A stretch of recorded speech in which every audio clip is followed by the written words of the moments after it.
every heartbeat dull and loud. Cold steel in my palm, knuckles scarred and tight.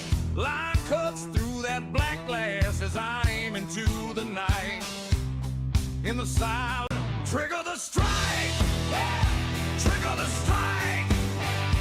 DBL custom lures built for the old bones on the lake floor.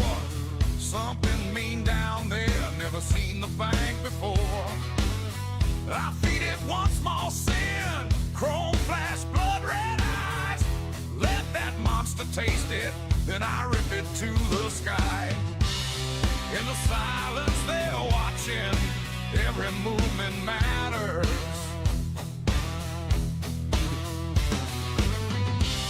One heartbeat, one mistake, and they drag me to the black hole. Trigger the strike, hey, trigger the strike. DBL custom lures, built for the fight. Cast it deep, let it fall, built to hunt through it all. In the dark where they hide. DBL strike, bullet precision, engineered to bite. DBL built for the strike. When rope, white knuckles, that rod starts to bow. If you ain't ready for the violence, you better let go now. Cause when the beast comes up, eyes burning through the night. Only one thing drags it home, only one thing's built to bite.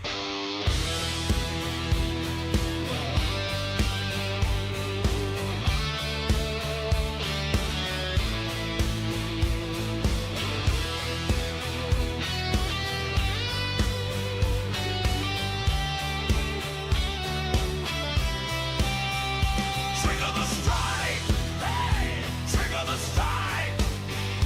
DBL custom lures, built for the fight. Cast it deep, let it fall, built to hunt through it all. In the dark where they hide.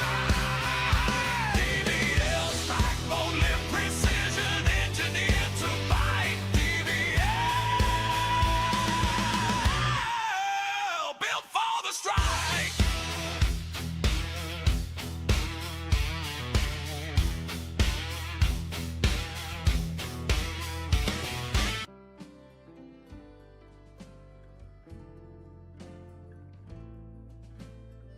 Hello, hello, hello, everybody. Let's see if we can get some cameras going here. There, we got it. It's Tech Tuesday. What we are working on today is making jigs and sinkers using bismuth. And we're going to go through everything from pouring them to painting them, and we're gonna do all of it, a little bit of all of it. So I even have some underspins that I'm going to show some tricks that I have for putting the spinners on and things like that. So buckle up, Buttercup, it's going to be one heck of a ride. Hey, we got a viewer. Thank you for joining me. Maybe it's Mike with his hockey stick. I don't know why it doesn't show me who is viewing. It show me the chats, but that's it. For some reason it doesn't show me a list of who is viewing. I'll have to ask Michael how he does that. So, whoever you are, welcome. Thanks for joining me.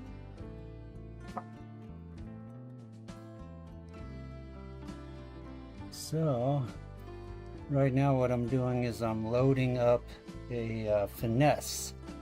I need some finesse jigs. I like the finesse jigs on my stick baits. And I found that I can get a really nice sync with them, and I can put them on so that the head of the worm sinks and wiggles as it's going down, and the rest of it just kind of trails along, making a pretty cool little snaky type of pattern in the water. And generally I get bit on the way down. Hopefully all of you can hear me. So let's see here. It's showing me anything. Background music. Mic is good. Is that background music a little bit loud maybe? There. That might be a little better.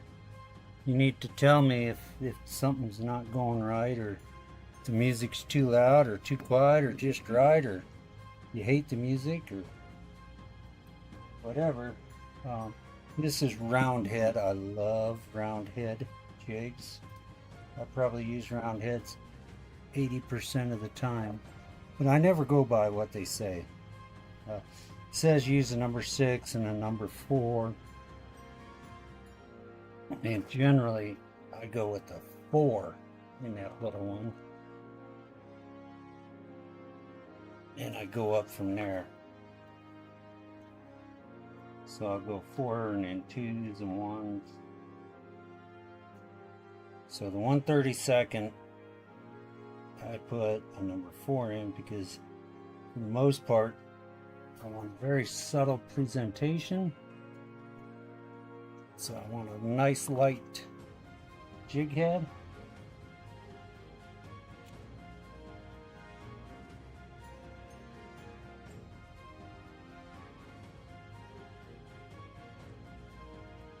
And I go into number 2s because the baits I use with these little round heads are generally a little larger anyway. So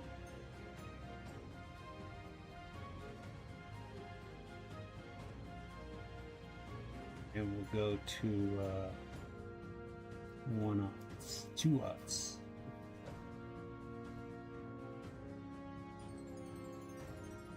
So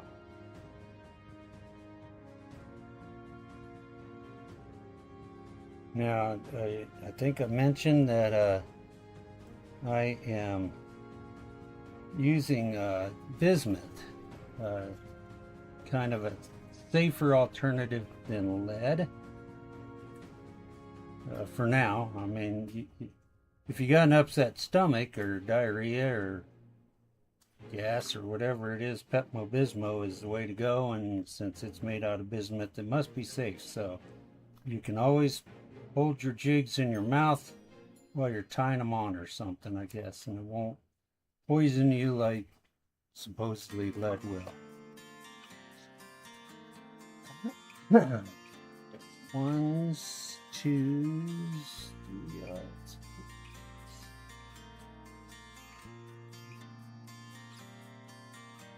These will go with a 3/aught and a 4/aught hook. So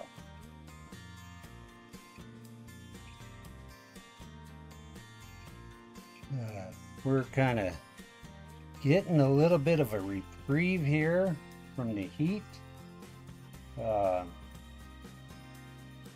We've been over 100 every day for a month, and now all of a sudden today it's 70 degrees, so it feels really kind of chilly.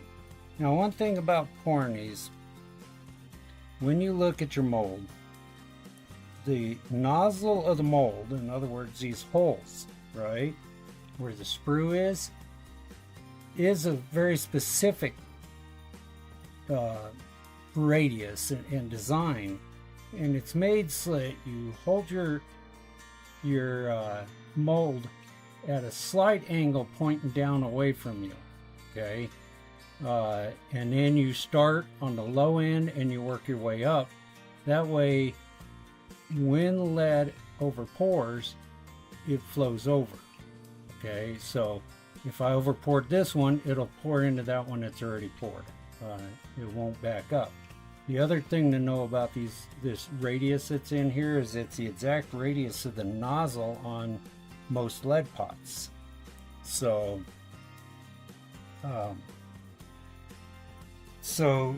it's actually designed so that the mold goes up against the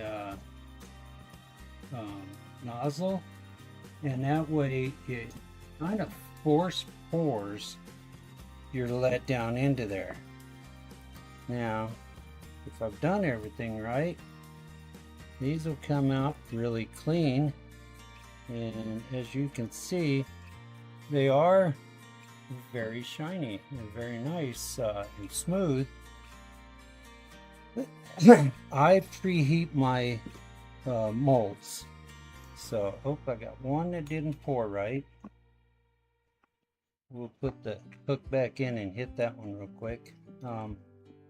But I preheat my molds on my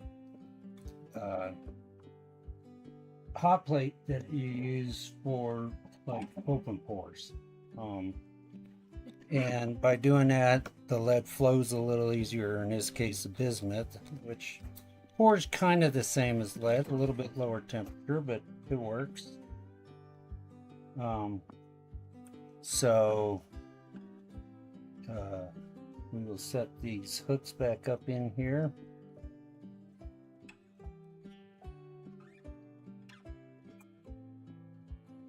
And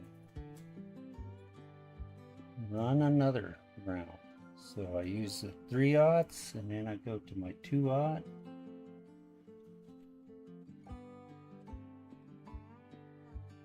For where the 1/0 and the number 1 would set. I like to go oversize. Nobody says it's a rule. Nobody says it's a rule not to. So this is size 1s.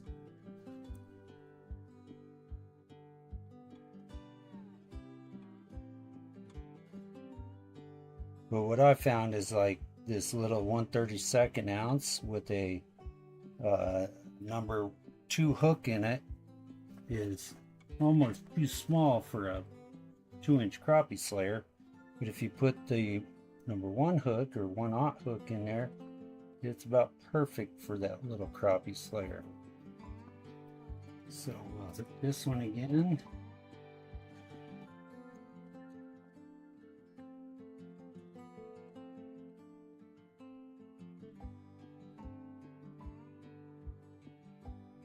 One acted like I had a cold spot in my mold. I did. You can see I got that one didn't pour quite right. That one didn't pour quite right. So I think I just threw a hook on the floor. That one didn't pour quite right either.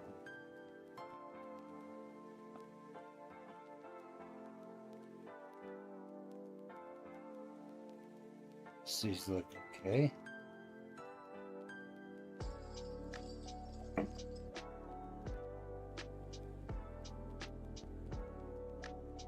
So what I do is I hold, especially bismuth, it comes off so easy.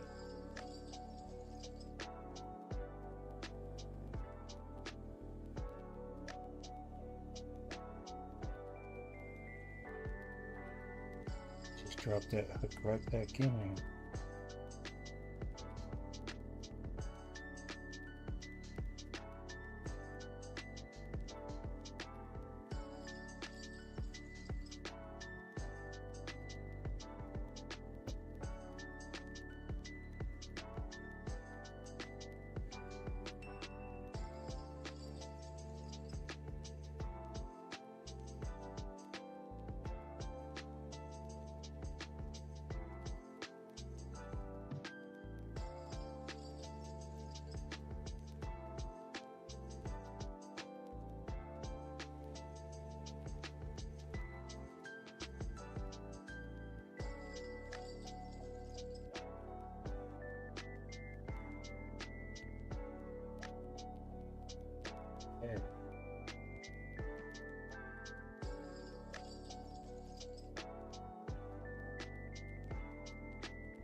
sitting in there.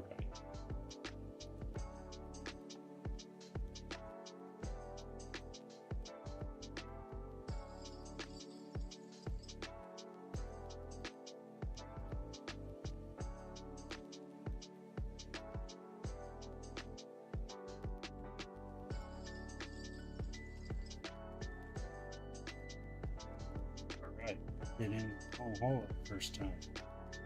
So, pull those out. Be enough of those.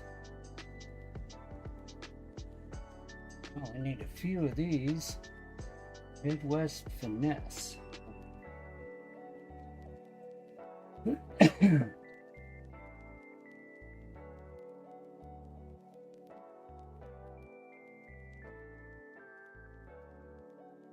Now,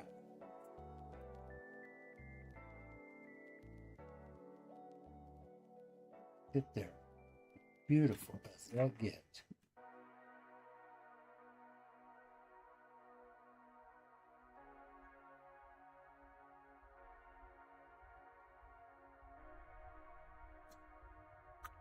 Now, Midwest Finesse has a nice little bait keeper on it.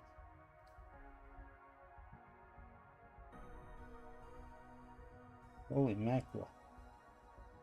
There's a pain in the butt bait keeper on it.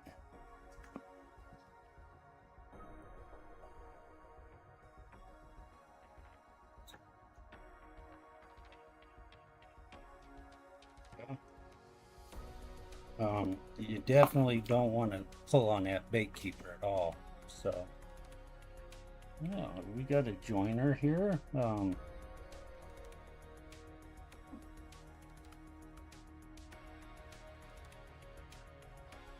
a couple more of my favorite sizes of that. These are the 3/0. Use a 2/0 and these smaller ones.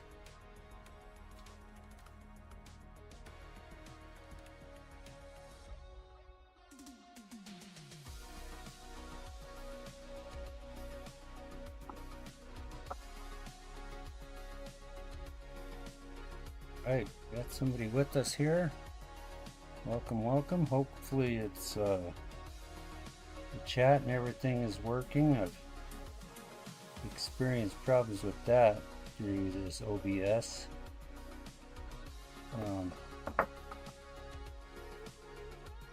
So let me know if you guys are able to chat. If not, shoot me a text message real quick. Let me see if Michael got back to me.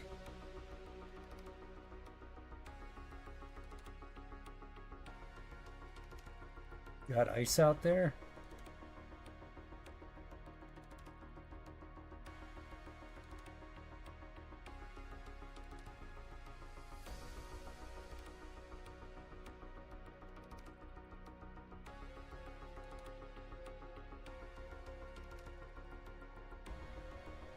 So,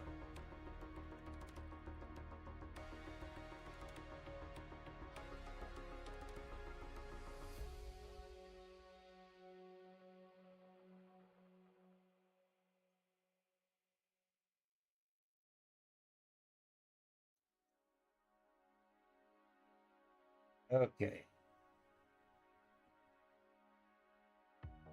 Let's see if old Mike's able to chat. You know, the problem is you got these itty bitty wire forms and big fat fingers. Just sometimes don't want to play together.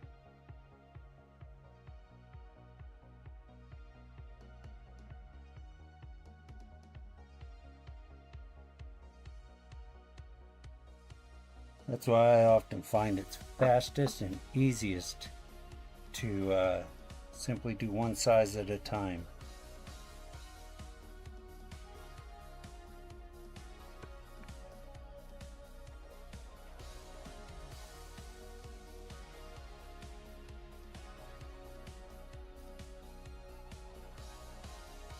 These is not set.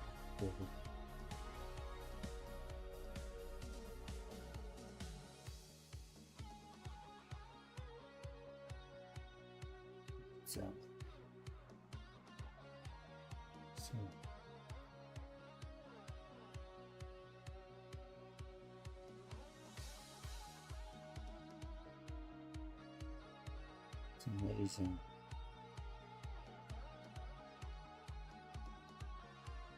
Let's see. I think it's because of squirrel. The squirrel's been getting into my molds. That's the problem.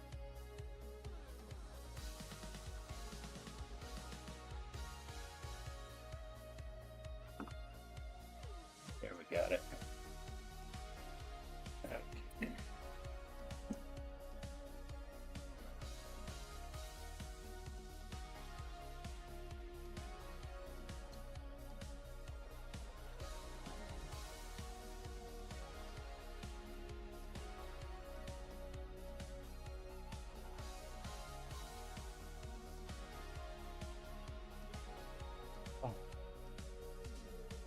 Got a couple of those made.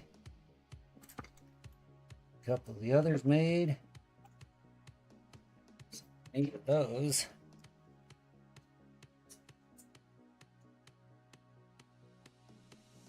Let's see what I've got.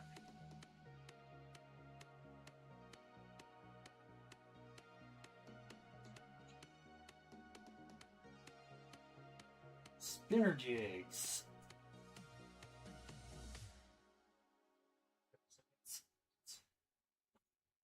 These are drop shots.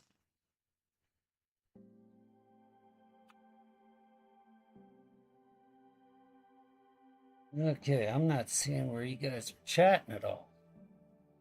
So I'm kind of wondering if the chat is working.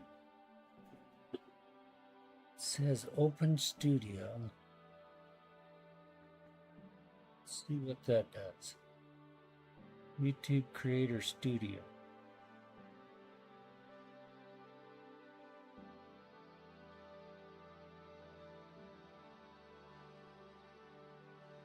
Yeah.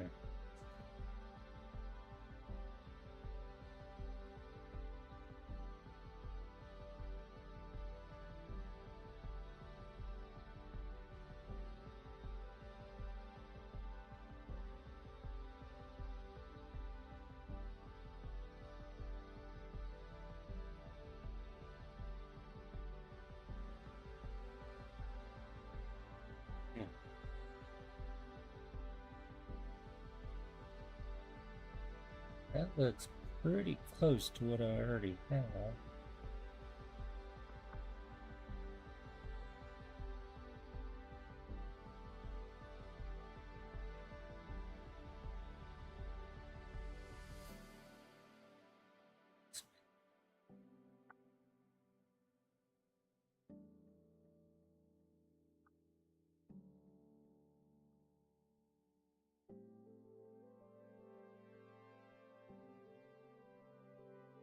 Okay.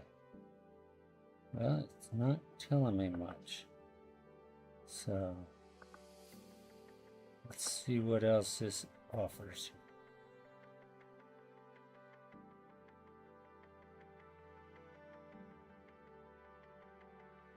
How much? There. Okay, can you guys,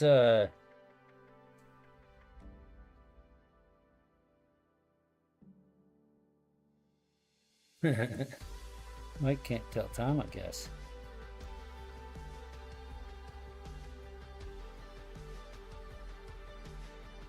These away real quick. Drop shots are another thing that I really like to use. If you guys are using those quakey baits at all, people are calling them urchins for some reason, I don't know why. But if you're using the quakey baits at all, what I like to do is take a drop shot weight and I'll tie on my urchin on a EWG hook, and then I put the drop shot weight right in front of that eye of that hook, and I use a really small drop shot hook so that it sinks real slow, but it seems to work pretty well as far as just giving it a little bit of weight so that you can skip it up underneath the dock, or get a little bit of a toss with it. So fortunately, I was fishing with Gary and another kid, and they lose some baits, that's for sure. And the weights and everything else, it all breaks off. I mean, they are under the impression that in order to cast, you have to rear back and swing it like a golf club. And so the baits tend to sail away at that point.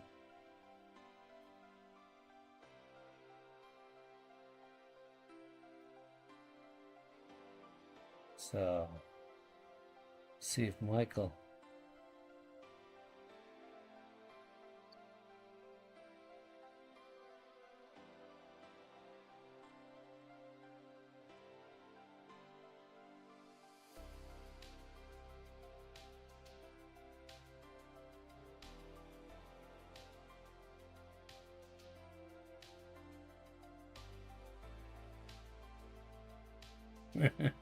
He says it's not Tuesday. I know it's not Tuesday. We're a day early, but we're gonna have some fun with it anyway because I needed to get these done because I had a call from a local kid, well, a local kid's mom, and he wants to go to our local fishing pond here in Gillette, which, you know, it's a great little pond. There's a lot of bluegill and crappie, and there's some muskie that they've put in it lately to control the crappie and the bluegill population. There's some smallmouth bass in it, some trout.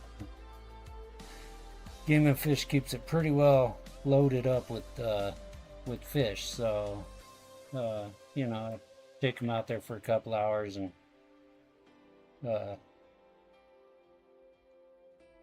get him some time on the water.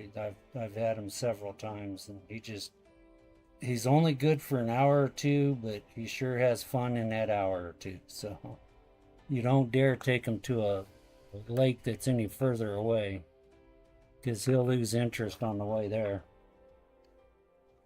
So hey, now we got it. False advertising for Tech Tuesday on Monday. Going off the rails. Hey, they call it train wreck for a reason.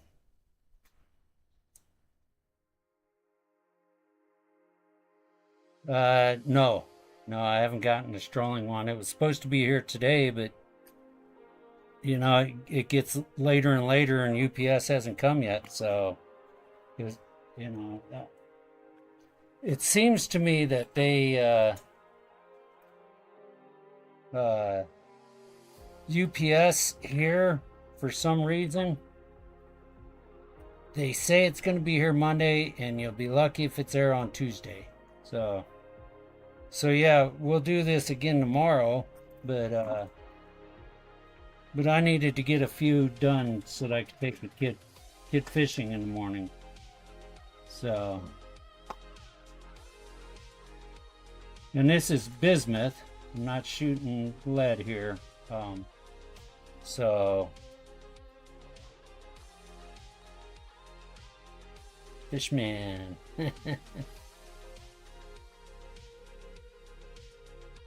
Yeah, Mike did a really nice video on jigs and stuff. So he's got it going on, and them new colors and everything he's using. Wow. I had to order some of those too.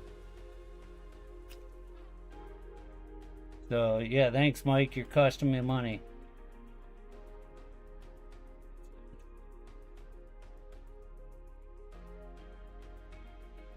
So we got them poured. Let's make some drop shot weights. This, I don't know, Mike, if you have this drop shot mold. Let's show it real quick here. This is really kind of a nice mold. It's the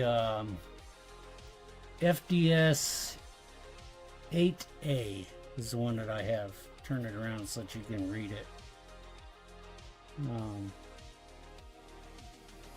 So, but it goes everywhere from 5/8 ounce down to 1/32.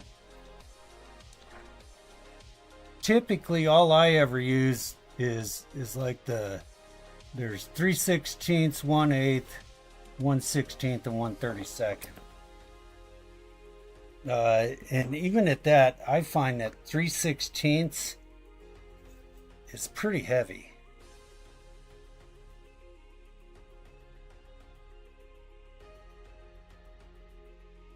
The pot is on its last leg. I'm going to end up getting... Hey, don't get a new one, Mike. Send me your Lee pot, and I'll do a Tech Tuesday on rebuilding it. And I'll get all the parts for it and everything. And we'll rebuild it, and then you'll know how to do it next time. But you can do everything on these. Lee has a kit that comes with basically a new bowl and a new the little valve needle that's in there, and new screws and a new element. And I mean, it makes everything brand new. So, but yeah, these barrel types they're phenomenal for the grass. But the trick that I found is you can't lay them in there and get them to stay. Especially, I'll show you on this big one. It just falls down and it lifts that little wire up, and then your mold won't close. So what I found to do is just lay them in there as close as you can. The barrel has a little pocket it's going to go in, and then there's the loop that the lead pours around to hold it real tight. But I lay them in there as close as I can, and then I close it up, and I don't squeeze the heck out of it. I'll stand it up on edge and tap it and squeeze it. And what that'll do is it rocks that barrel up and drops it down in that pocket when you tap like that. And now it's shut and it'll pour. So, and again, start, furthest away from you and keep that in low. And then if you over poured, the lead runs down instead of running back up into these that you haven't filled yet. But yeah, it's just that simple to make a whole row of really nice little drop shots.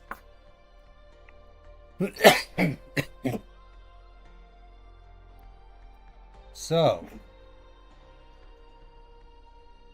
get that bismuth out of there. And being bismuth, you won't even intoxicate the fish.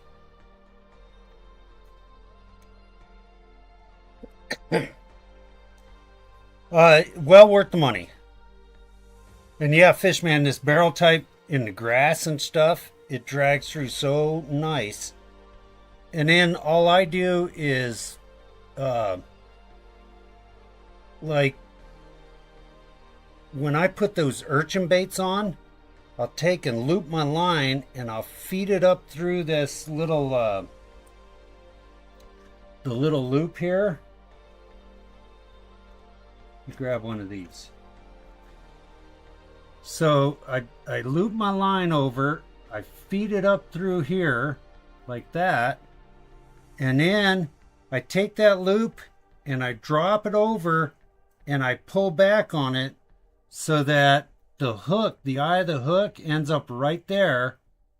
And then I put my urchin bait on there, and that gives, especially if you're using like this little 1/32 ounce, that is about the perfect weight to skip one of those urchins up underneath the dock. And it just really, I found that for those little urchins or koiki baits, those are about the best way that I found to weight them. I've seen a lot of different ways on the internet, but man, some of those get kind of complicated, and I don't know. I've used weighted hooks. I've done all kinds of things. But see, I lay my So I lay all my hardware in there, the little barrels with the little loops and stuff on it. And then I just lightly close it and you can see it's still open. And I tap it a time or two, and as you tap it, you'll see that line closes up. And now it's ready to shoot. So tip it away from me. I give each one just a little squirt. Just that quick. Now I got a whole row of these little drop shot weights, and I never, even a 1/4 ounce for me is quite heavy. You know, if you use a 3/16 ounce on that one of those little urchins, it's going to sink like a rock. So I just use the lightest weights. Welcome to the show, Michael. Oh, Bait Chuckin's here. Michael, how you doing? I loved your video. That was a great one you made yesterday. Mike came out with his bar down yesterday on Jigs, and man, you guys are just rocking it. Now I got to figure out how to make a video that's not a crappy video. So, you can see it's in there, but it's not right. I lightly close it. Couple taps and that thing closes up by itself. And Michael, we're shooting bismuth. I'm not using lead. I have the 10-pound, I have the 20-pound, and I have a 200-pound pot. I missed one of those somehow. So but that 200-pound pot I use mostly for cannonballs. You know, but when you're pouring 3-pound cannonballs, 200 pounds gets ate up pretty quick. Yeah. And I tell you what, when it comes to remelts, even the smallest amount that's left, if I use the 8-bit products in it, I set it aside. Because if I mix those 8-bit products reheat, and they are so nice. I mean, man, are they good. So that ought to be enough weights. Cut these off. And then I paint even these drop shot weights. I know a lot of people say don't, but if your weight, in my opinion, if your weight matches in color to your jig head and stuff, it doesn't detract from it. So like with those koiki baits, if I'm using a green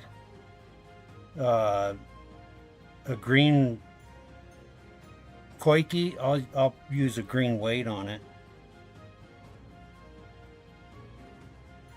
Making you blush, hell. You're the one that came up with the product, not me. Don't blame me for your blushing problems. That one's gonna need to be filed.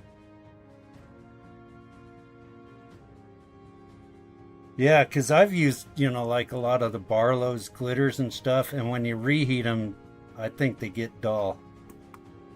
You know, and some of them, I don't know where I got them, but I use this one really nice silver and gold glitter, and it actually sparked and started a fire inside of my microwave, so it must have been a metal.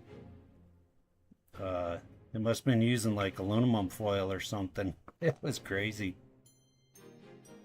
So these cut off here.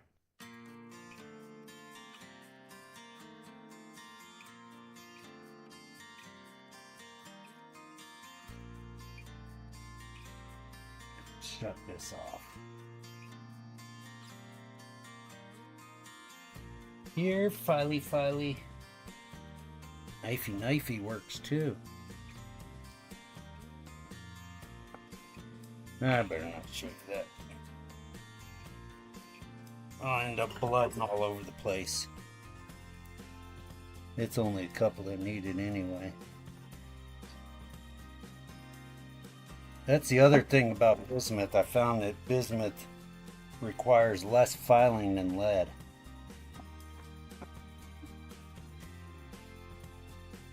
Especially if you use a nice coarse file like that one. Wow.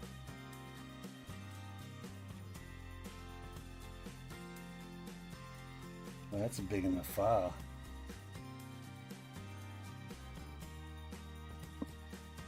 There we go.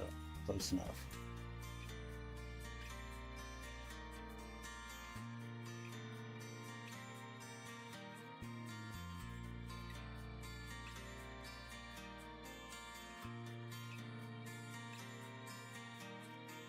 So you can see on these require very little finish work. That bismuth that just breaks off of there so much nicer. There's aluminum glitter floating around out there. Is that what it? Yeah. Mike, try baby bass. And we'll use this here in a second. But you use the baby bass in the Protec, and then Barlow's Clear with bluegill pixie dust. Try that. Or I've done it even with the clear with the red and gold flake in it. But we'll do both of those.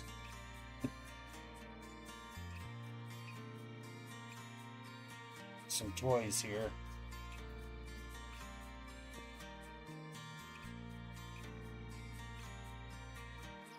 This out. See?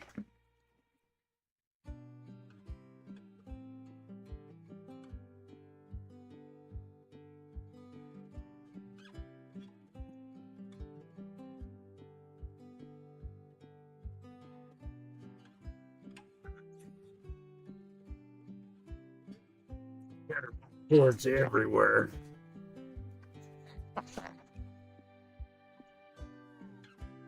Okay.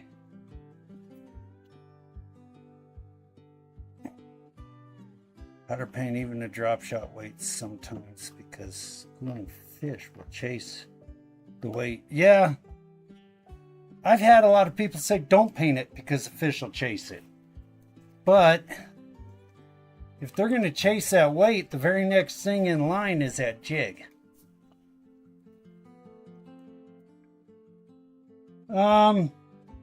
Yeah, but I don't know. I ate a lot of lead when I was a kid, you know, and lead paint and everything, and I came out fine. I mean, we rode bikes without helmets and skied with no helmets and snowboarded. Of course, when I was first learning to snowboard, it wasn't called snowboarding. It was actually called snow surfing. And there was, you hang on to a rope on the front, you jumped on and slid down the hill until something stopped you, whether that was a tree or a car or somebody else. So, upshot, very dull color. Don't want those. Yeah, if you're going to use it as a drop shot weight, I can see that. But if you're going to put this on right in front of a Quakey, I want it to match that Quakey as close as I can. So I'll paint these in all kinds of different colors. But we got to get a heat gun.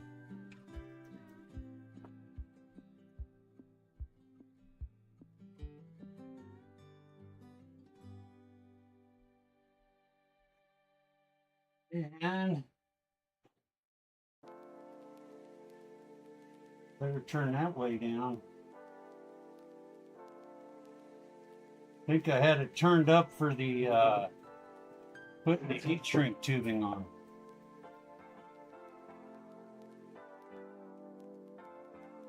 There.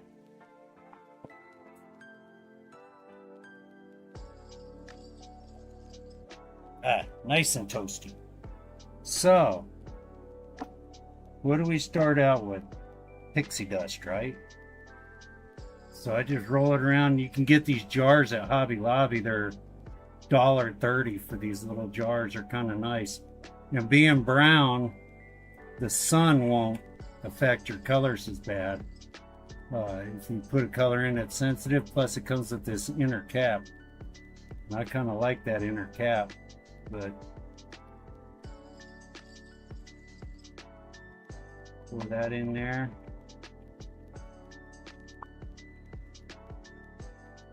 See how that looks. The muss. Look at it boiling all over because I put too much in.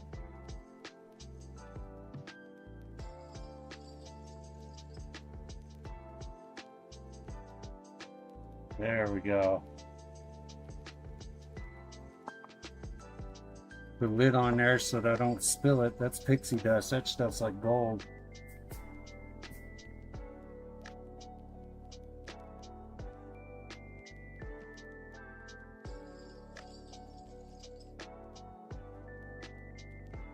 I just flat put too much in now.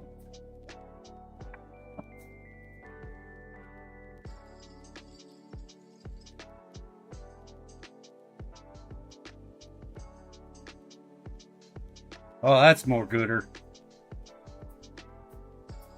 So we got a good boil going. Get a couple of these jigs warmed up. I don't know if you can see that heat gun, but all I ever do is I set them on there.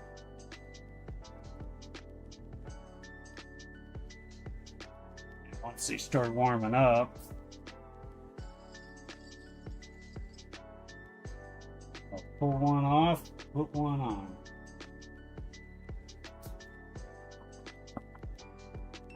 That looks perfect.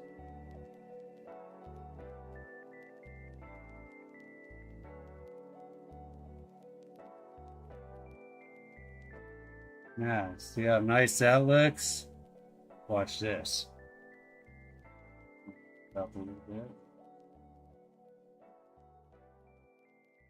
Now look how nice that looks. Yeah, a little bit of heat, and that thing is just glow.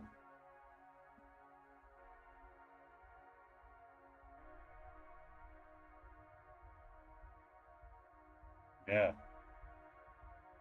That's gonna be gin dandy. I didn't bring my rack over, did I?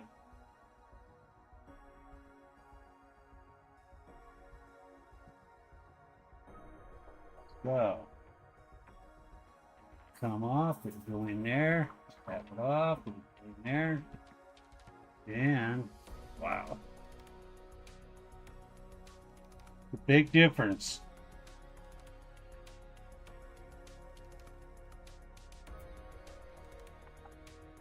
You can actually see what that does to it. I mean, it just, hopefully you can see that. Maybe. How's that? A little more gooder? I don't know. It puts a really nice, fine, extremely fine sparkle on them. Yeah.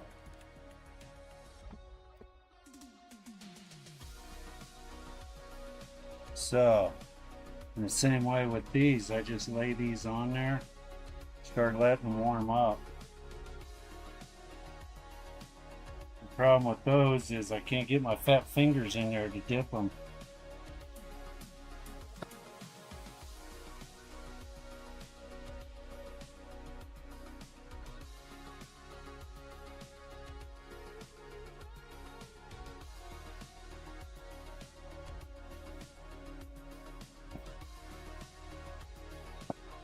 And you throw it right down in there.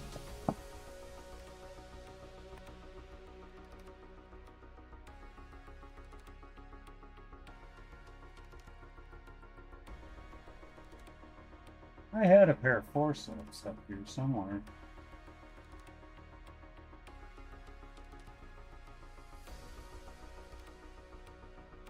Yeah, see, that one will look really nice once it's done.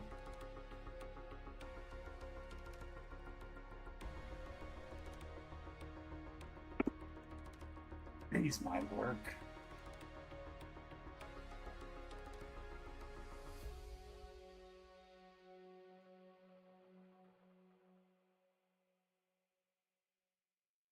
Oh, yeah.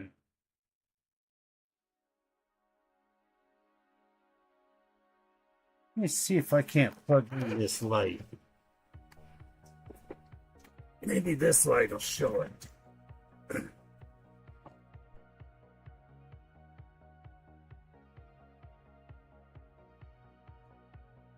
Here, pluggy. 5 million cords, one outlet.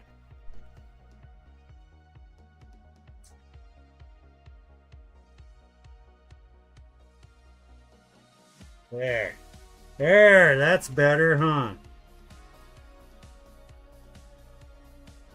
So, and that'll match those koikis a lot better that I'm throwing.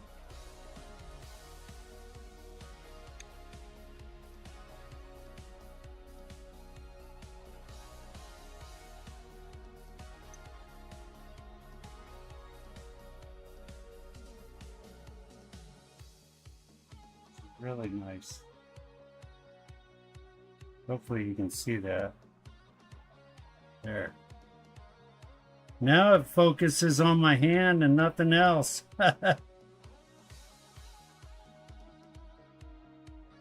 Very dull color. Yeah.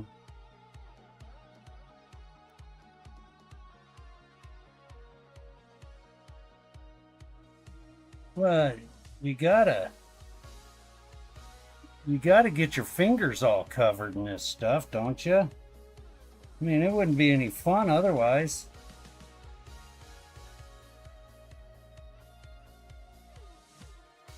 The nice thing about these heat guns that you can set the temperature on is you can just set your jigs on there and set your temperature lower than what your heat gun will ever get to.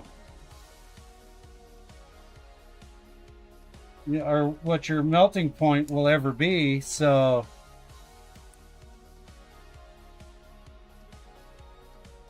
there. See, they come out pretty nice.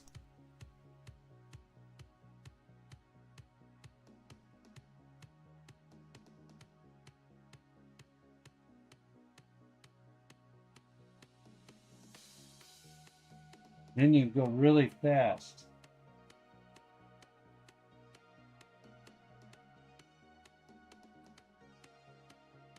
I think I'd seen where you picked one of these up, didn't you, Mike? Some of the guys down here throw scuppernong almost exclusively. I love scuppernong. And there is actually, I have a video on making scuppernong, the powder coat for scuppernong using 8-bit products. See, then I'll do this.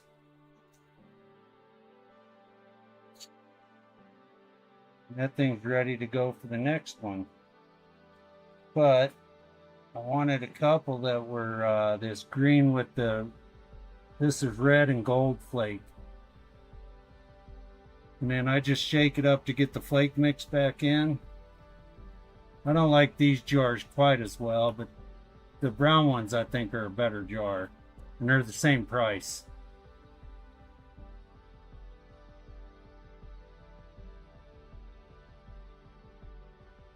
See how that looks. Yep, that's a good boil. So I don't know if you noticed this or not, but I go right beyond, everybody says go to where volcanoes and then turn it down slightly. You're actually better if you turn it down. What you've done, you leave a little bit of air in there, but it's just enough air that powder floats and all of your glitter and flake and stuff will settle out of it. So if you go to where volcanoes and keep adding air, add more and more and more air. Pretty soon you'll get it to where you can see in there it's boiling. And if it's boiling like that, all of your colors and your flake and everything's staying mixed. So throw a couple of these on there. Get a little bitty guy. And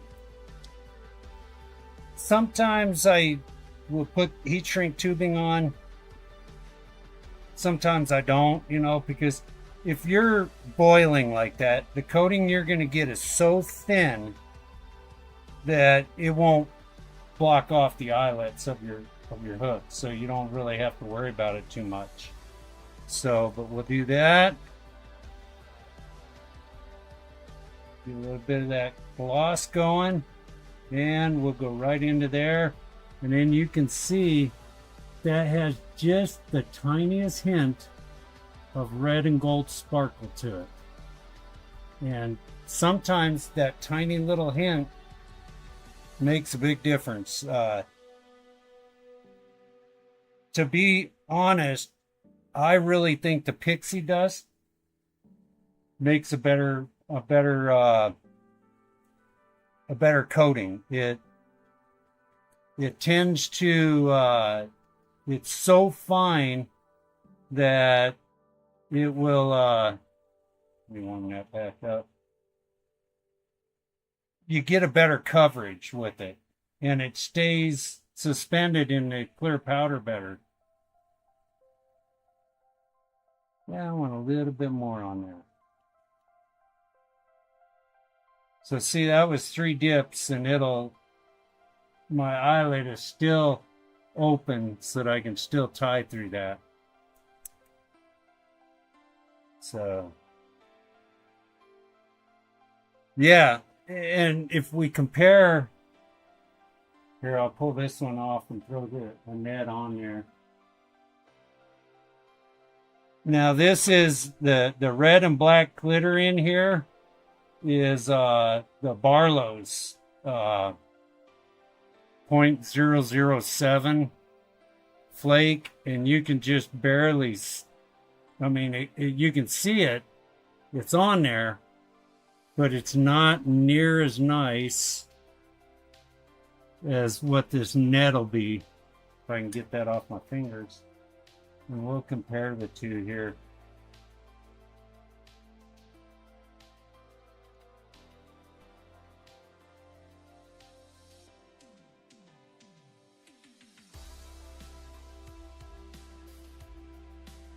But you look at the two of them side by side, and the difference is astounding. I mean, you can, this is the glitter and this is the pixie dust. The pixie dust is just so much more vibrant, and I don't have a lot of the pixie dust, which is unfortunate, you know, because the more I use it, the more I like it.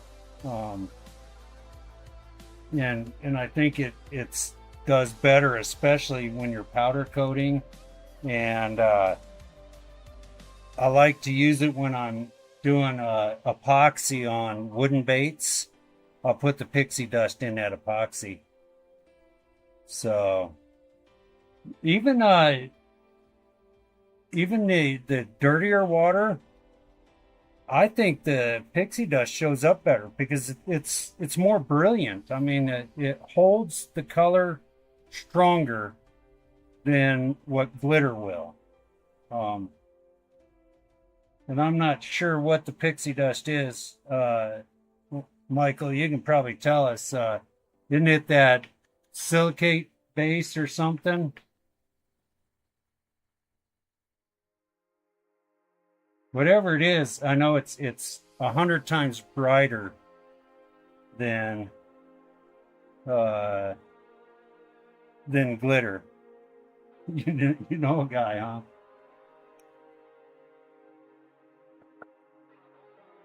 Yeah, we need to make friends with that guy. Go down there and go fishing with them.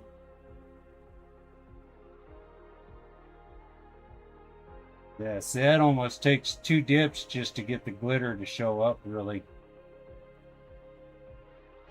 With 2 dips, it's just not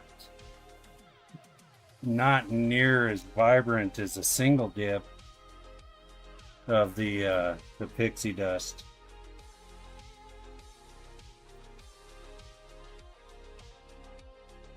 Let's see, this is pixie dust is a high quality borosilicate, optically clear. Okay.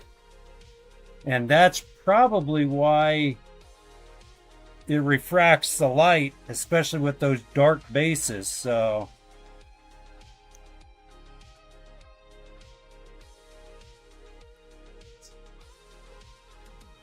this guy, that one. So if I go pixie dust or the green, and then just 1 dip in the pixie dust, and we compare that to this one, which was 2 dips in the regular flake. You can see this is a pixie dust. You can see how much more brilliant pixie dust is. It holds better, it heats better. Yeah, even in the water. I mean, that stuff is so phenomenal, even in the water.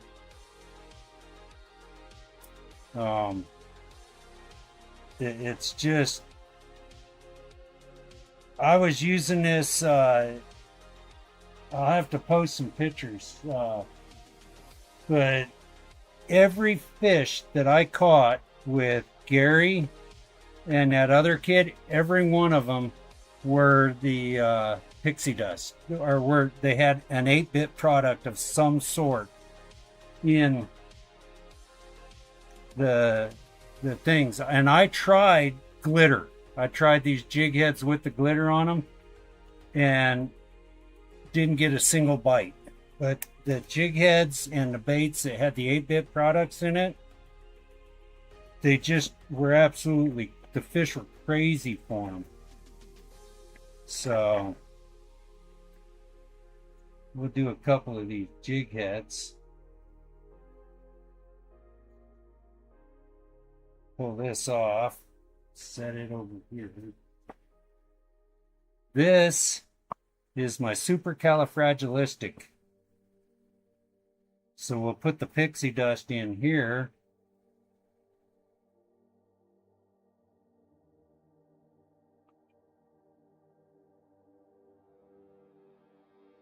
I can't remember. Did I send you one of these, Mike? I know I sent Michael one. But the way this works is you get your jig head hot. You got these 2 slots on here. The fat slot is your hook slot. The thin slot is your wire slot. You simply go straight down into it and come out. And this is what I think is perhaps the most amazing part of the pixie dust. You can see that pixie dust against that silver jig head. And that is enough color that by the time you get a skirt on there and everything, and your trailer, the fish just go nuts for that. And what I'm gonna do, matter of fact, let's just do one. Where did I put those? Right here.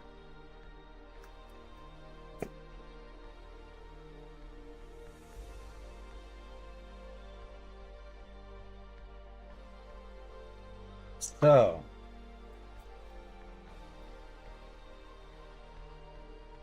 I got these little bitty gold spinner blades.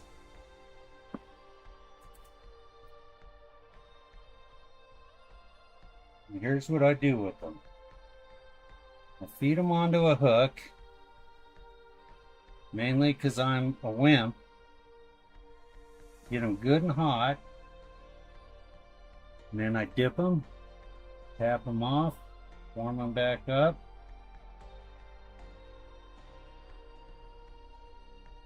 And I don't know if you can see that effect or not.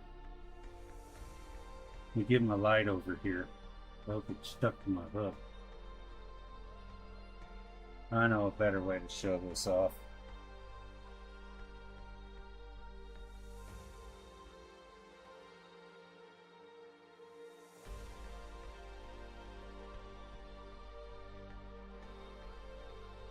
There, can you see what that did to it? So there it is with the pixie dust on it, and the camera's not focusing very well on it. Damn GoPros. But it just gives it a little bit of a shimmer to it and a sparkle compared to, where did I put those? And for those underspins, this here will reflect light. Okay, that's just a plain blade. And it does nothing but throw a flash of light. Whereas this distributes light. And when this is pulling through the water, especially the clear water that we have here in Wyoming, it glows. It'll actually just flat out glow. Hidden in the garage somewhere. Cool. You need to get those out. So, silver is another one.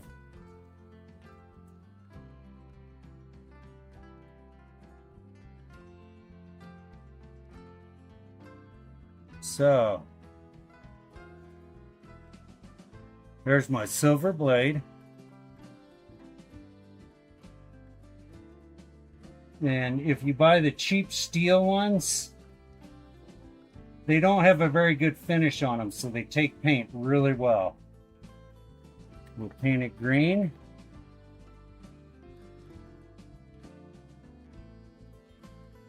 They cool very, very fast, so you got to constantly be heating them. And then we'll go into there and get that warmed up a little bit so it glows. And now you can really see what that does. That is the ultimate spinner blade right there. So, and green has been a really, really hot color this year for some reason. But even if you just take the silver, being the bluegill pixie dust, it has enough green in it that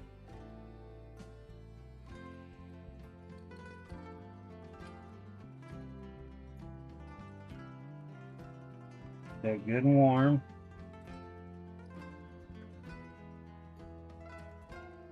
Let's turn a harness for that monster epic grub I have. That'll be fun. I got to get some of those from you. But you look at that. Back up so the glosses.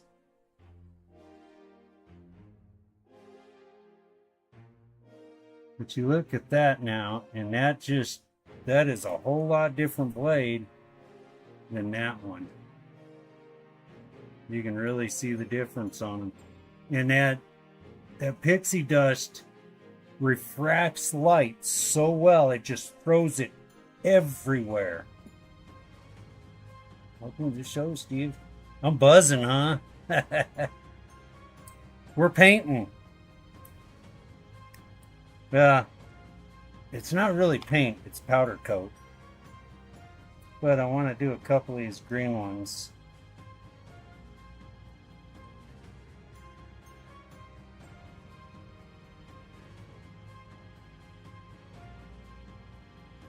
I'll show you on one of them. Where'd I put the glitter? We'll do one in the glitter real quick. So we'll do it green. Get very good coverage. There we got it.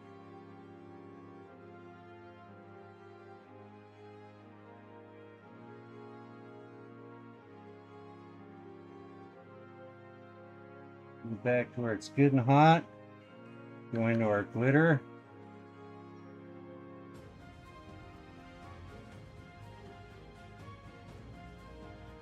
And it's going to take a second coat of glitter.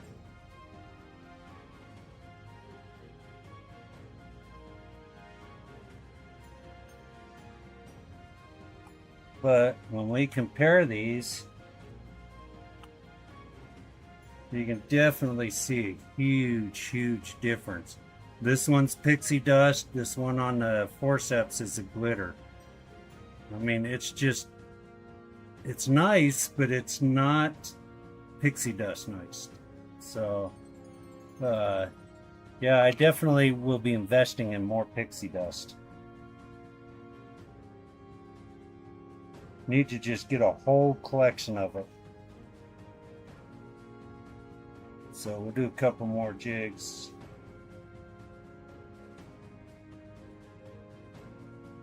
Spinner one in there. So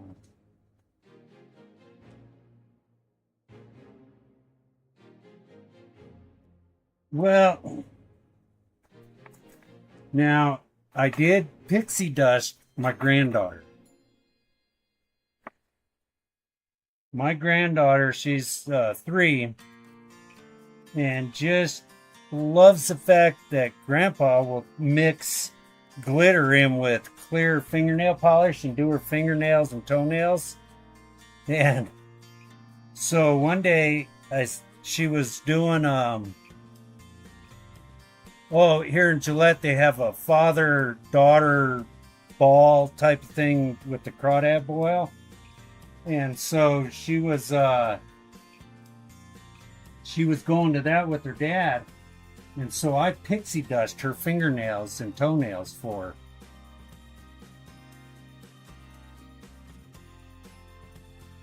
There we go. Now you can see that even on the silver, with silver backing. So, we can do one here.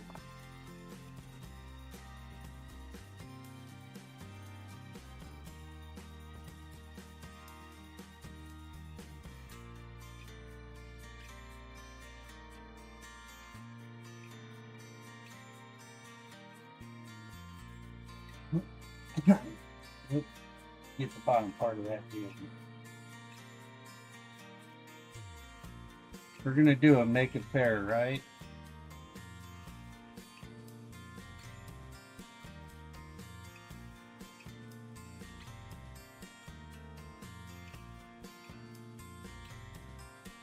Junebug and Glurple in the pixie dust.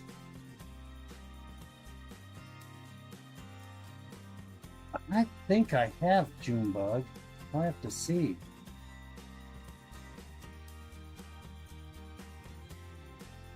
Oh.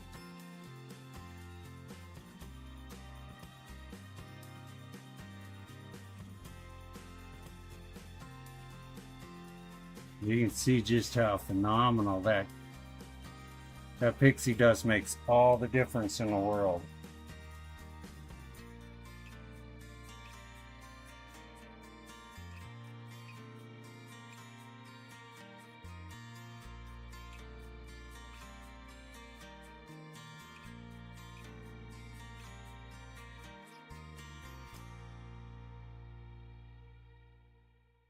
So,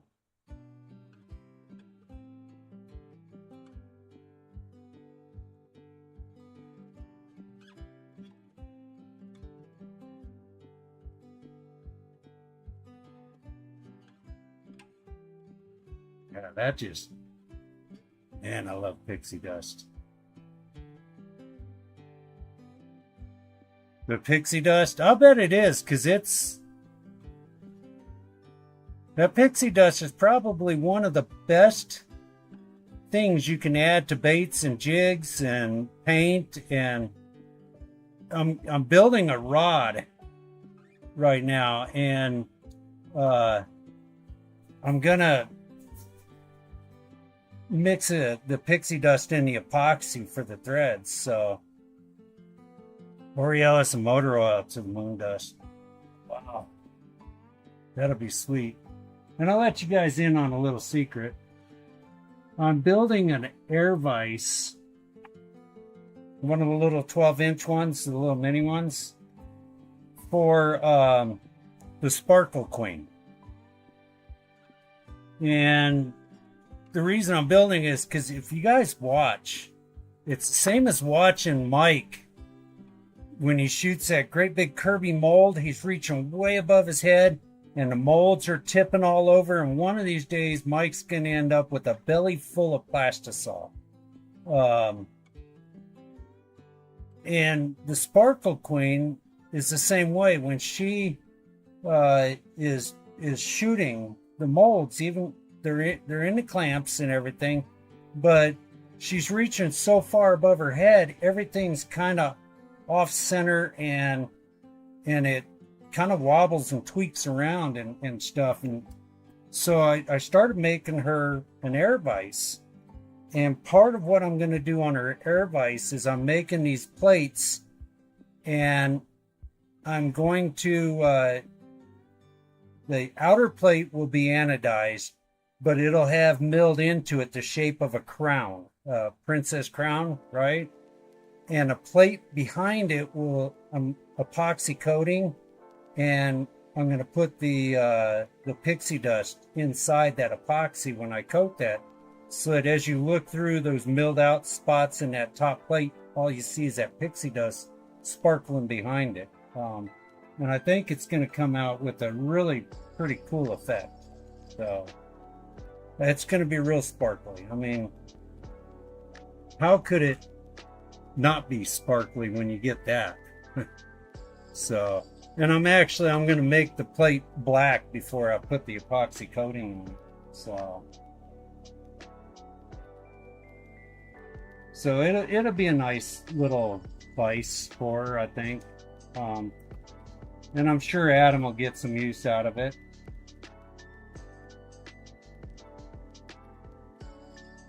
Man, that is just too good to be true. I mean, you look at that compared to that. I mean, the difference is phenomenal. You just... I honestly think that, that the water in California is bad, and Michael's been drinking bottled water because he sure didn't have a brain fart when he came up with pixie dust. That was a stroke of genius. So I got that one moon dust, and I haven't played with it too much. I did hand paint it onto a bait, which I'm doing a video about. That'll be really phenomenal. It came out nice. So, but I definitely would like to play with more of the moon dust products and more of the pixie dust. I need to get more of both of those. So, gold, blue, purple sounds like a bream or perch. I could see gold and blue would be good for perch.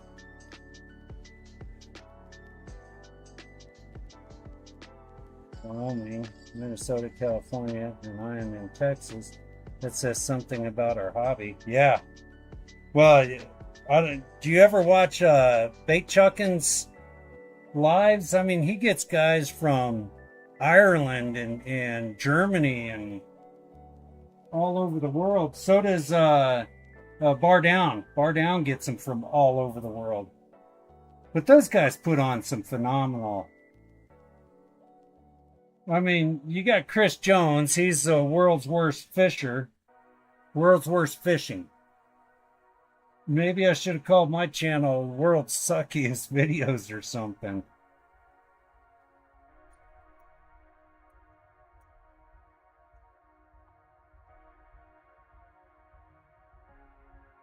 But yeah, bait making's an amazing hobby, and I've been around bait makers for several years solving problems. I just started making them myself. I always got some good fishing. Matter of fact, one of the PVA tournaments is in Iowa. I think the very next one is Georgia, Augusta, Georgia. So there we go. Turn that noisy thing off. I hope you guys could hear me with that running. That's off. So we'll figure this one out. There we go.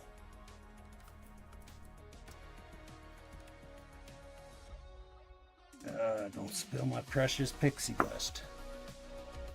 That stuff is valuable.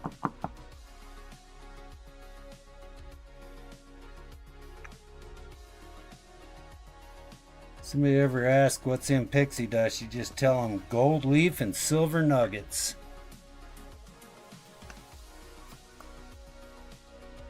Because man, that's about what it is.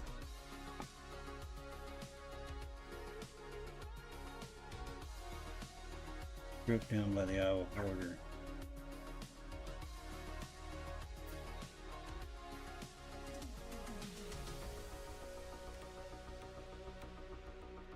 Iowa's got some really nice country. Good, great river fishing. Of course, their rivers are a little different than our rivers here. So, I'll show you how we clean this stuff. Take this and you go.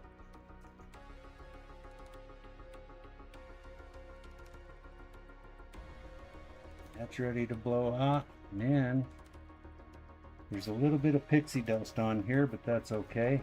I won't tell.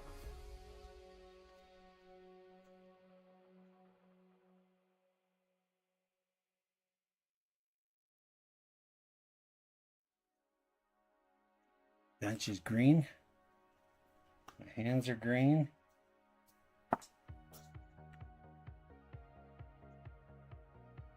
Put a couple of these underspins on. This is where Mike struggled. So,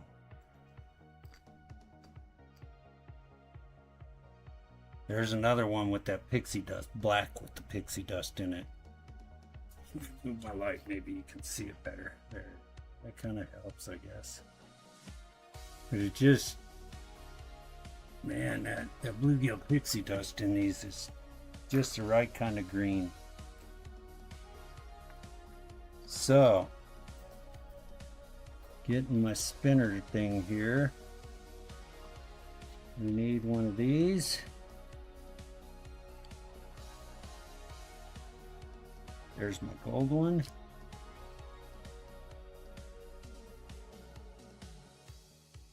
I think this is the one I want, that gold one. So, Mike. Dude, this is what you need right there. So these are part of what a jeweler would use for their little split rings.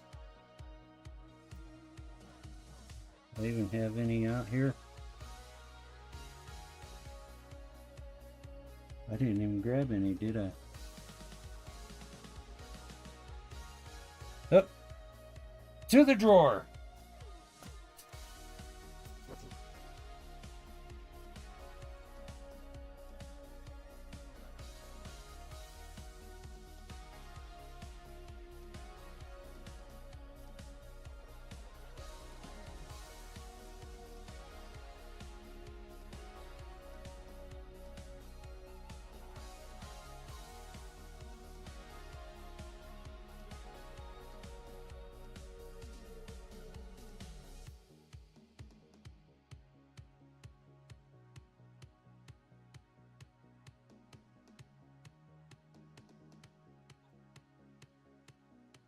Everything but what I need.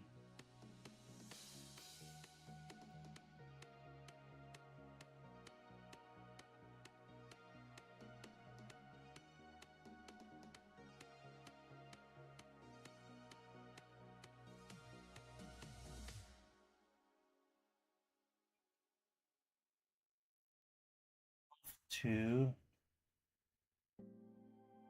Let's see, I don't have them up there. Be right back. I think they're over in nice.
We make underspins if I don't have the little spinny things.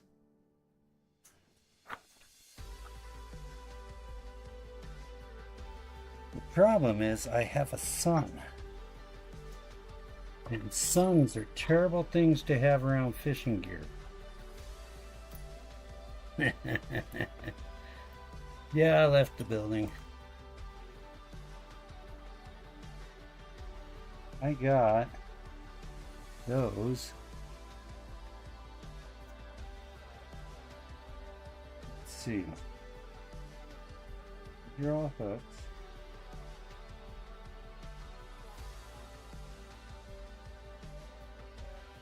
Those are all the little bait keeper things.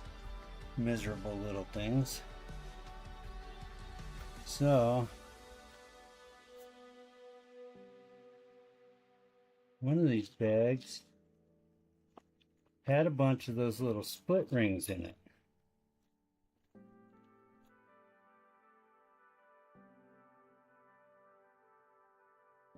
I don't know which one had it.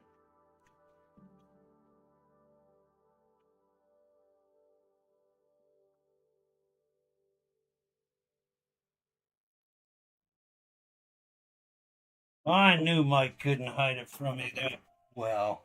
Look at what I found. So,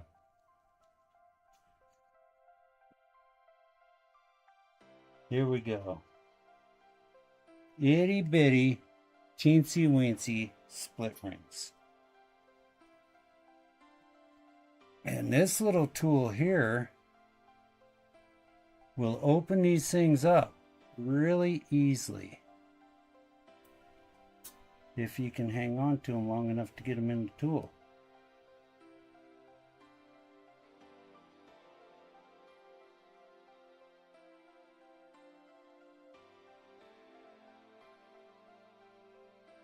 So,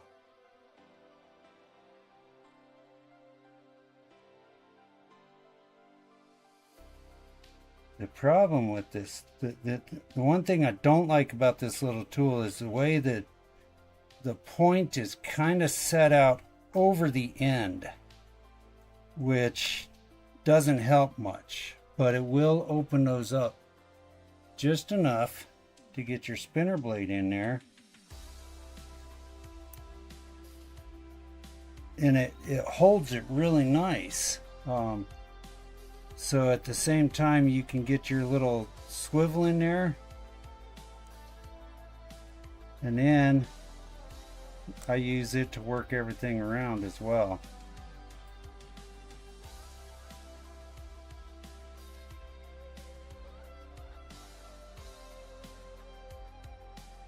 This is the most frustrating part of making spinners.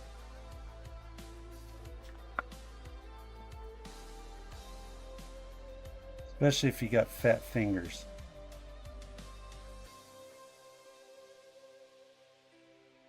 There we go.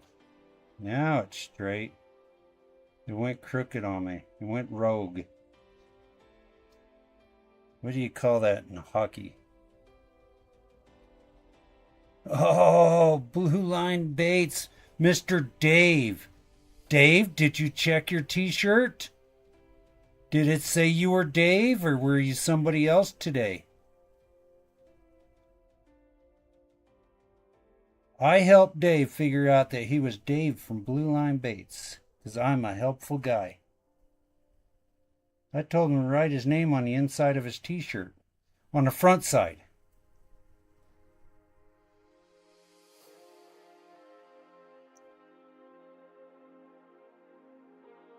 If you write it on the backside, you got to take your shirt off to see what your name is, and nobody wants to see Dave with his shirt off.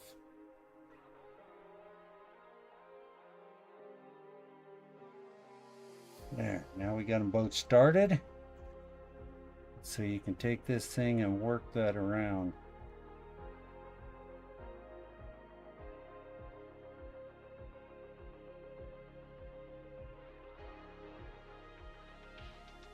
So, once you get it around, I'm almost around.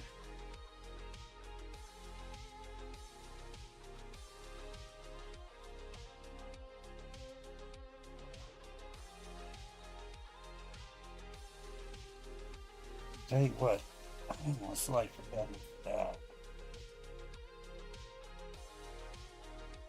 Too many toys, not enough drawers to hide the toys in.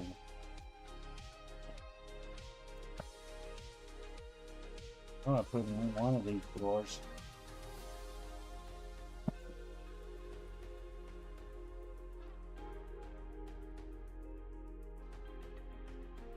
I had found in my toolbox somewhere these really tiny, they are micro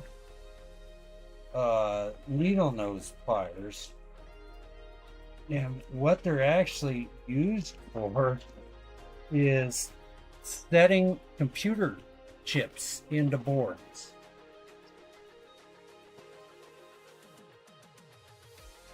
I thought I threw them in here. Maybe I didn't. Maybe I left them in the toolbox where they belong. That's a shame. You always never have them when you need them. I sure did. I checked my collar and it was there. You're welcome, Dave. Now, one word of caution. If you're going to be like Dave and write your name on the inside of your shirt, don't do it if you wear a button-up shirt. Okay, I tried it once. It's not pretty. For a week, I thought my name was no.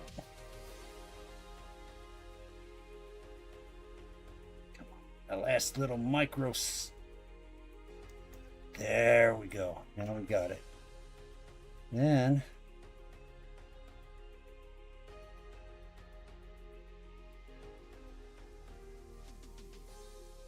take this, and this goes on there. And give that a little crimp. I even have special tools for doing this, and I don't ever keep them up here. Keep them down in my shop where I do my rock work. And there, that made a nice little sparkly underspin. And I don't use the underspin a lot, but it is nice, clear, like streams where you got a rocky bottom. or sandy bottom, that underspinner is really nice. But I found that if I use it where there's grass and weeds, it gets tangled up, and then you end up with that snot grass following behind your jig, and the fish don't bite anyway. So I gave up on that part of it. So I don't know. You guys probably got a better solution for that than I do.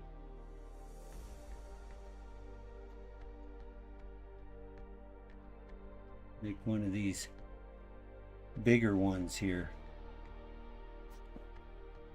I like the bigger ones. They're bigger.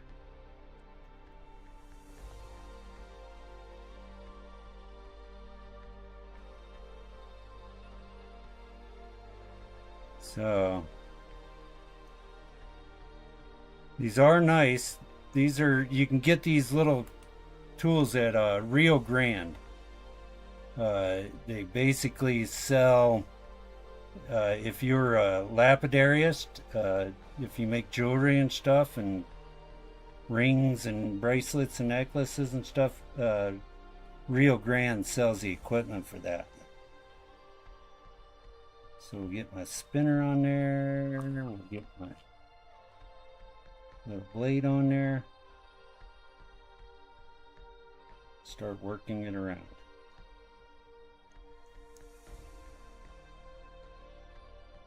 See, these bigger ones are easier.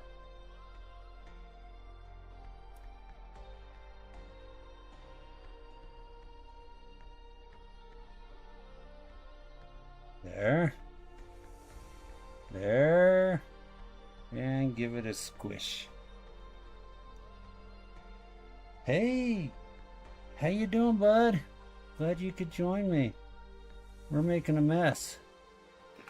And there's a little bigger underspin. So what I did was, this was a silver blade, just kind of a cheap, generic steel blade. I mean, they aren't even very good. I think they're, I don't know, you buy a pack of 100 of them for $2.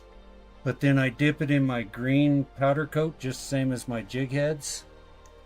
And then I've mixed, this is bluegill pixie dust that's on here, mixed with clear. So it's 3 tablespoons of clear, and then half a tablespoon of the bluegill pixie dust. Doesn't take a whole lot of pixie dust in the clear to get a pretty dramatic effect. If you compare that to like this one, this is one that I did in just regular fine flake, gold and red flake, and you can see the pixie dust is so much nicer than this flake is. Just comes out a lot better, and the pixie dust in the clear even shows up really nicely on these jigs when you're making spinners and stuff. So and I don't make a lot of spinners, but I make some. They're nice when like when I was out fishing with Gary, it got really hot. It was over 100 degrees, and the lake we were fishing at was 160 feet deep, and the trout and the salmon were down there at about 100 feet. And so we could take these spinners and put a larger trailer on them, and then send these down, and we would just troll it like half a mile an hour so that they stayed down there. And it would that pixie dust would still refract that light. I mean, we got a lot of trout off of that. So the whole gang is here. What's up, Dave? Yep. Not Mike off the rails again, huh? No, that's his next video. Comes out on Wednesday, midweek. The midweek crash. And that, yeah, Wednesdays. So he did a really good, I don't know if you saw his last video. He did a really, really nice one on making jigs on Sunday. Yep, that was a good video.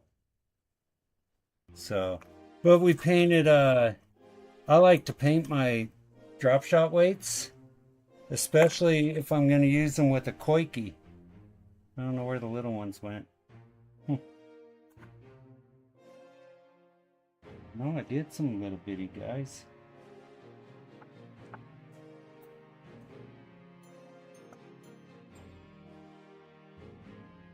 Ah, there's a littler one. Like I'll take this and I'll loop my string. You got that little loop on your drop shot weight. I'll loop my line through there, take that loop and go over it, and then pull the line out slit. This drop shot weight is sitting right against the hook, and then I put my koiki ball on that hook, and that gives me enough little bit of weight that I can skip that up underneath docks and stuff a little easier. So for you guys that are late, always coming in after the party started,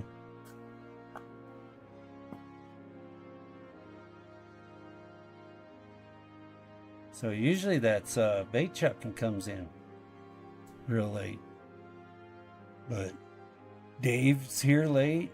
Cool. It's fun to see all you guys. The little one is in the clear box. Yeah, I think that was the smallest one I did. Maybe. I don't know. You end up with everything out, floating around, making a mess. So I don't even know if I have any. I need to bake those, so I can't really even make the spinners yet until I bake them. But I needed some drop shots. I'm going out with the kid tomorrow morning, so especially needed drop shots. He can lose a lot. Yeah, you were on time today, Michael. And you know, amazing things happen. You must have fixed your watch. He tried telling me the other day California is only an hour behind Wyoming. I told him it was because his watch was broke. I like my excuse. Now the mics are going to stick together, huh? It's that California thing. I'm going there fishing now. I gotta go fishing there. That just... I don't know. I've never really fished California. I think when I was a kid, we went there to Disneyland, and my brothers and sisters wanted to stay at Disneyland for an extra day, and I went on one of those ocean charter fishing trips, and nobody caught anything. So I've always wanted to go back and go fish and do some actual fishing there. You know, because California is supposed to have some of the best fishing there is. So Florida, it seems like all the coastal areas have all the best fishing.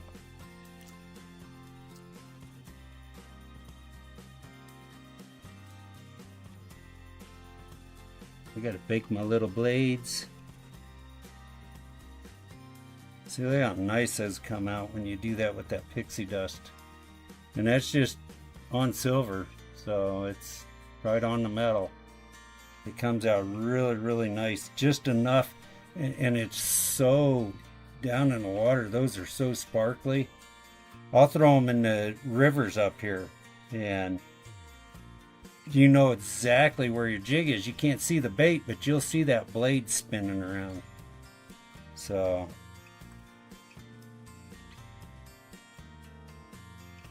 should have baked that blade, but it'll be okay. Now I got a couple for tomorrow.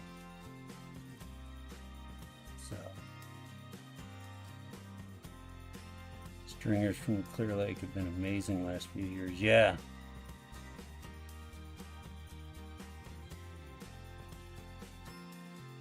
The most double-digit bass, meaning 10 pounds and up, that would be fun. That would be a lot of fun.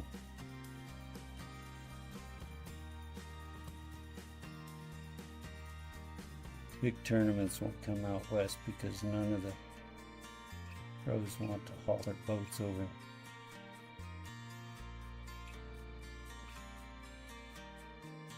You know, but those mountains, I don't know, they're smaller than Wyoming's mountains, and I haul a 55-foot fifth wheel camper with the boat behind it and go right up over the top of the mountains here. You know, the other day when I went and I met Gary, I pulled the camper up over, it was 14,300 feet, I think was the top of that pass. So it's way above timberline. But that's where, you know, the fishing starts getting good.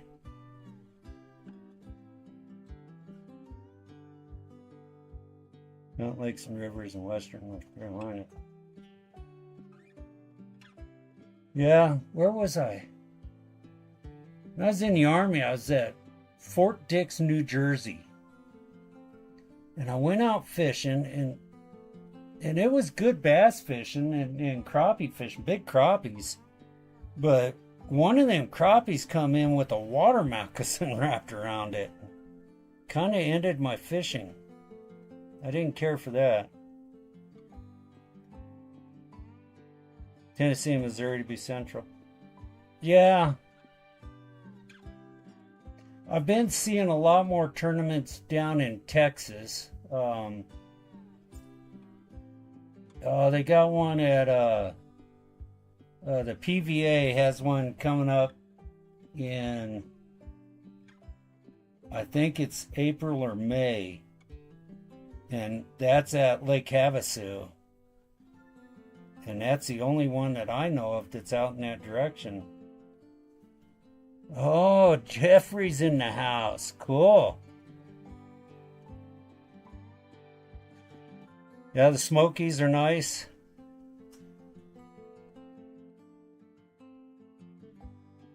But you guys' mountains, even your streams are different than ours. Most of our rivers are fast flowing, mostly white water and big rocks. And so you're fishing basically behind rock to behind rock to behind rock. You know, you can't get out in the streams and wade very much. Get up around Jackson Hole, they wade up there in the Yellowstone River, but by then it's pretty flat. I mean, that's going down through the flatlands.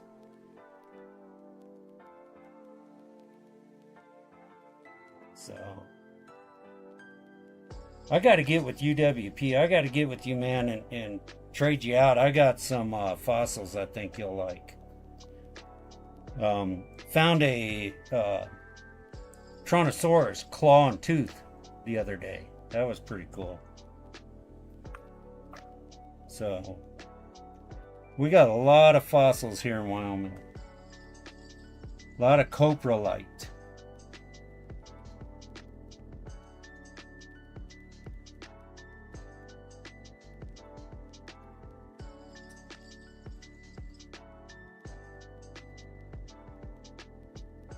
"23 miles from Tennessee."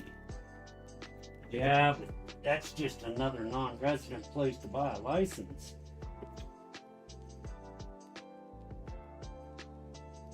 That's what's killing me. To go to Georgia and fish for 4 days in that tournament, the license is like $60.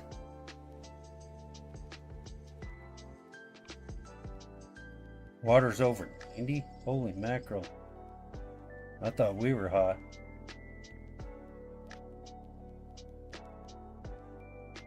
Yeah, we are 72 degrees.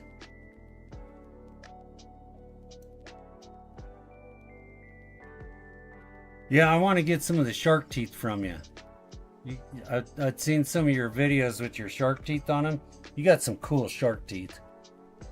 So, but I got, you know, we get like bivalve clams and a lot of the predatory. I found a couple mammoth teeth out on my property here. Find some little, they were like a little lemon shark or something, little bitty shark teeth here. Find a lot of turtle shells. I probably found over 100 turtle shells on my property. So, a lot of fossils. A lot of coprolite. We get a lot of coprolite here. Trying to think what else I found. Crinoids.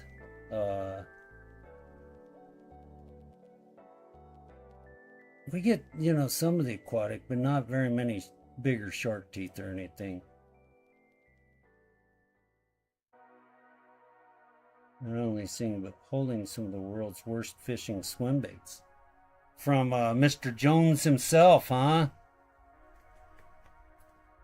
You go see him, or?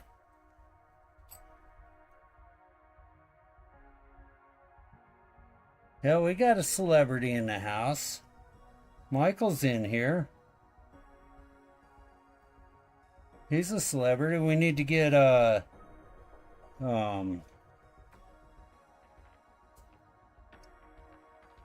oh man. Michael, you've been on with Chris Jones. I think it'd be fun to get everybody together sometime when we're all fishing and do it live. Do some live fishing. I think that'd be the most fun.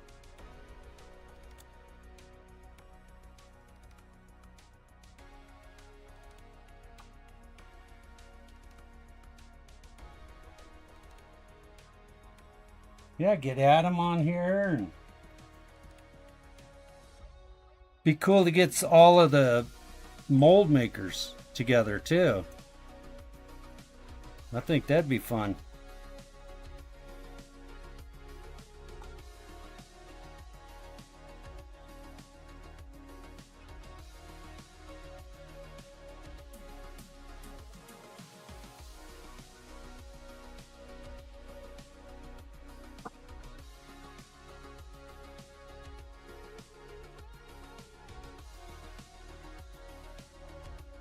There we go.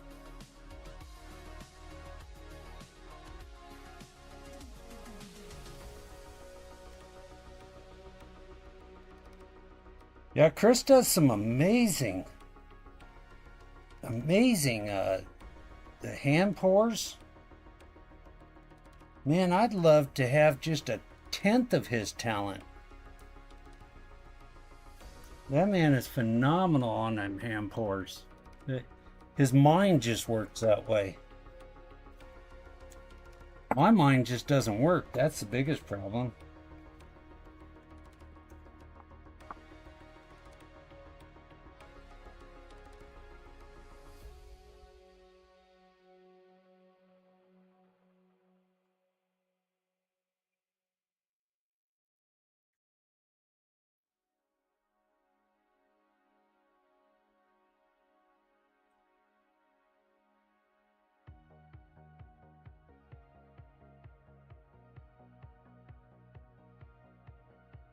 So we've had all the greats on here.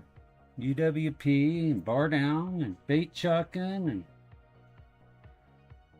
Blue Line Dave, who double checked his shirt, make sure who he was. That's important.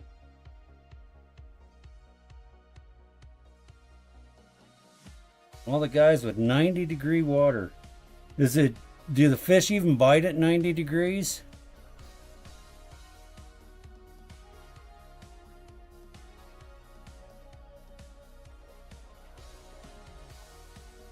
That's, I don't know if I've ever, that's bathtub water. No, bathtub's about 112.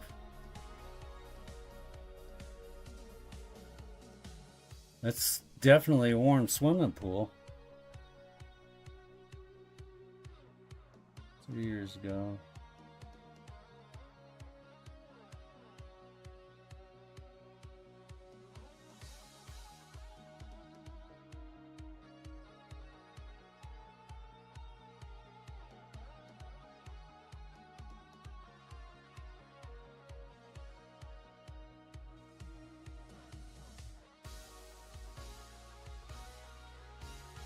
Oh, I bet it is. I bet they look 10 times better in hand.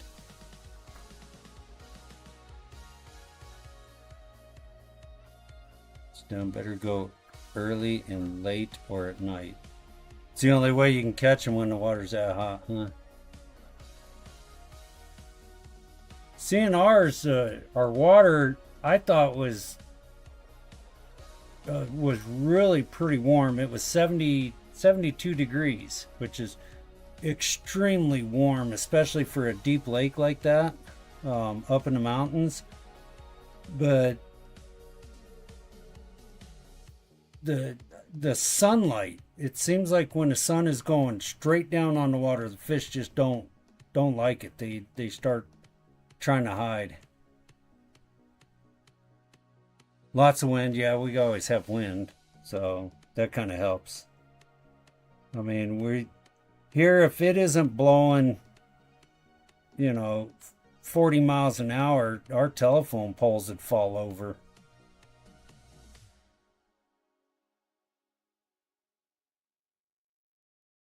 By just slow. Even there, huh?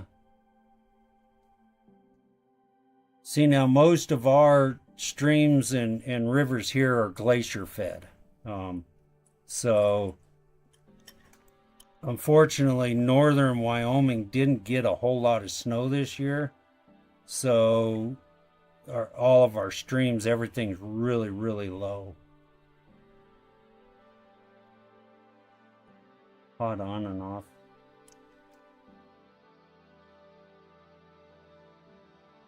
So in other words, Mike over at Bar Down's the only one that's got any decent fishing.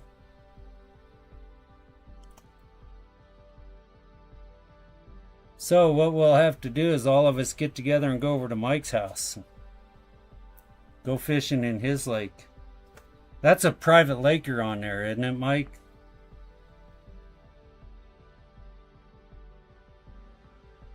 We know Bait Chuck, and he's got the private ponds. And an airport with top secret airplanes.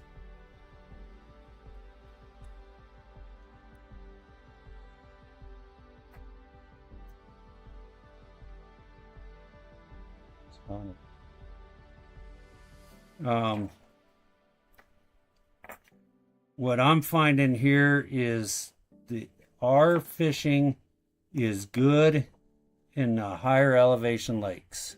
The lower elevation lakes have been just the water's too hot. The fishing's horrific. Even at night, they're not catching fish. And in our southern lakes, the ones closer to Colorado, have got zebra mussel in them so bad now that they're not. You can't hardly catch anything out of them. So. So they're actually talking about half of those lakes they're going to drain and try to kill the zebra mussel in them. So, but it wouldn't do any good to kill them because they're going to come back anyway.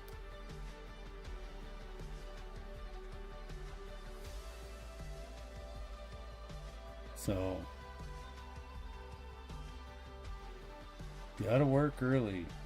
Hope everybody comes out perfect. Yep.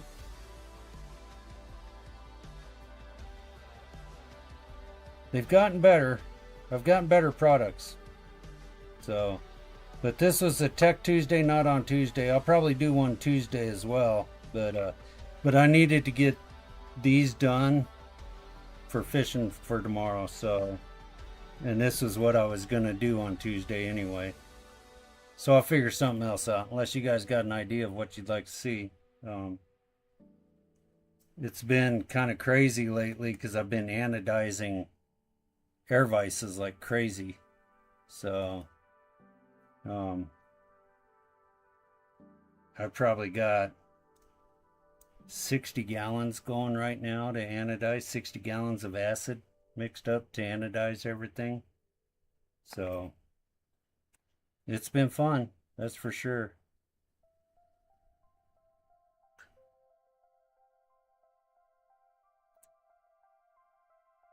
That thing clicked off.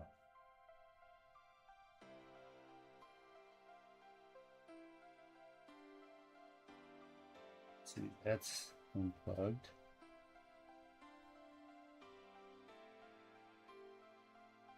Yeah, it's off. So,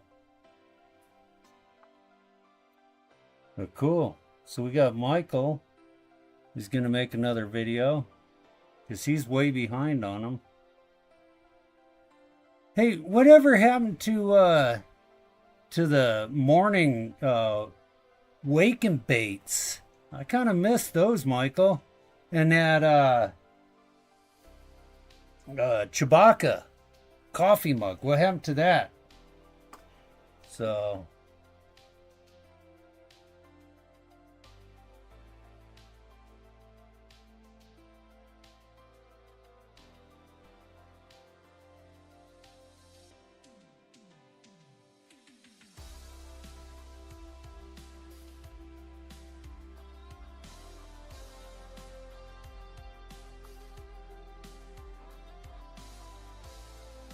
more of these are done.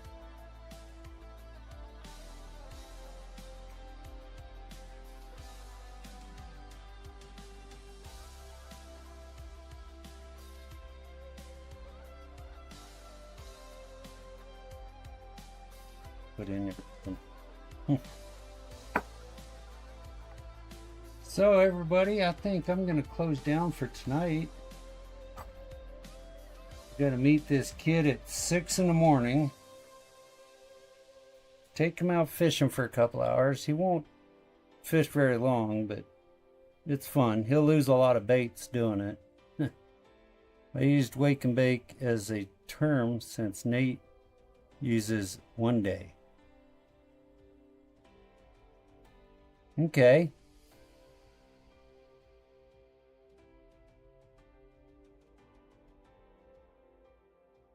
Yeah. Yeah, they were. I've watched, I think, every one of your videos now. You know, at least all of them that I can find. One.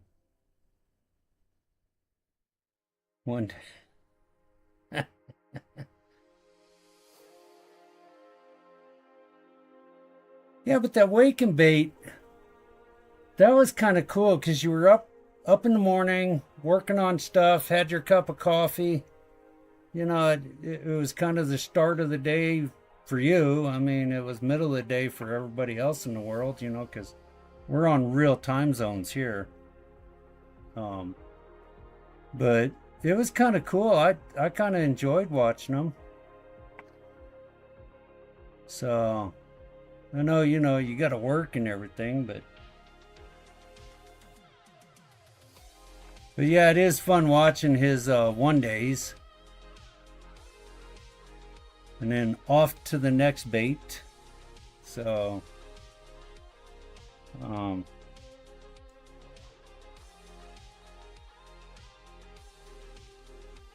have no idea. You have quite the mug collection, huh?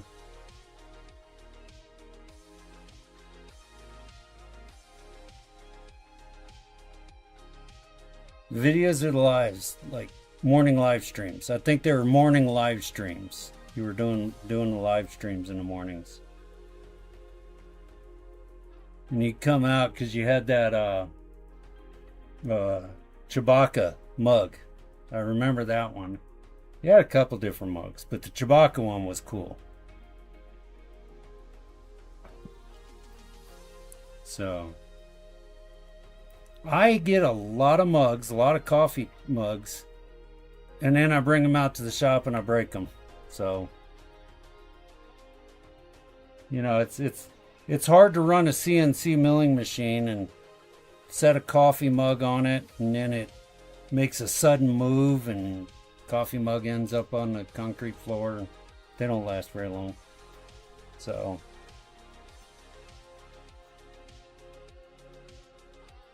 you know, and I try to live stream from the shop, but the internet down there is just too weak. I got Starlink, and I need to figure out how I can get the Starlink to come into the building for where the shop, because it's a metal building and the Starlink doesn't like going through that. So, but I can use Starlink. I use it in the camper, and you know, when I'm up camping and stuff, and it works. And I use it out on the boat, and it works. It just, for some reason, doesn't work going into that metal building.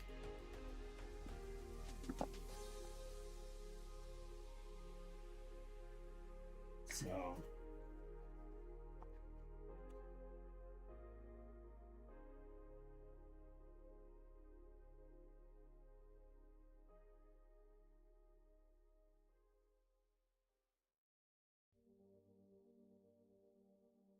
yeah, but see, you could do Sunday morning lives from your boat,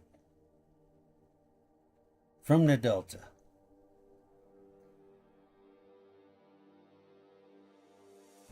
Does the Delta not have cell service there or something, or?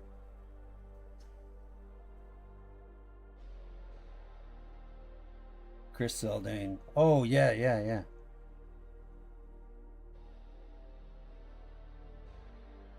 With the dead on mic.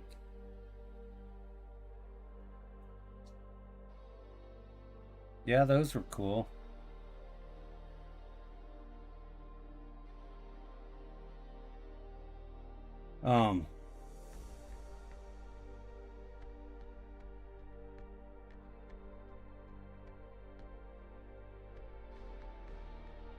Well, see, you didn't watch my video from the boat.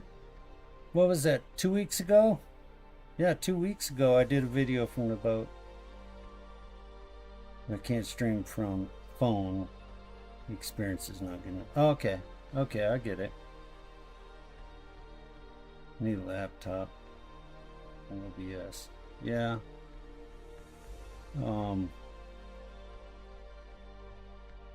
See, and that's where I like having the Starlink, but that's what we have for our service provider here is Starlink. So, because out where I'm at, there's no cell towers around or anything, so we're too far away from everything. So,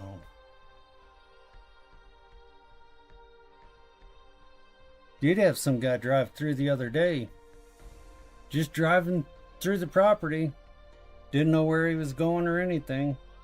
He was lost.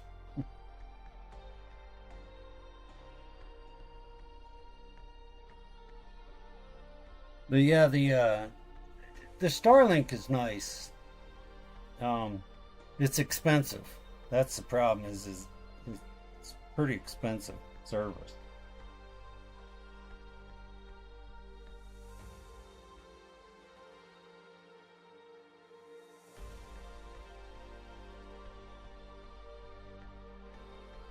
I think I'm paying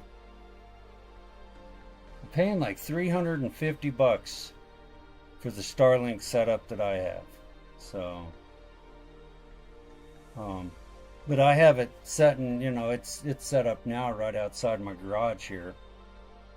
So, and I had it when I was on the boat the other day. I did that from my cell phone, but and it was terrible. But what would you expect from it? I mean, if I did anything that was good, people would fall over. They wouldn't want to watch anymore. So,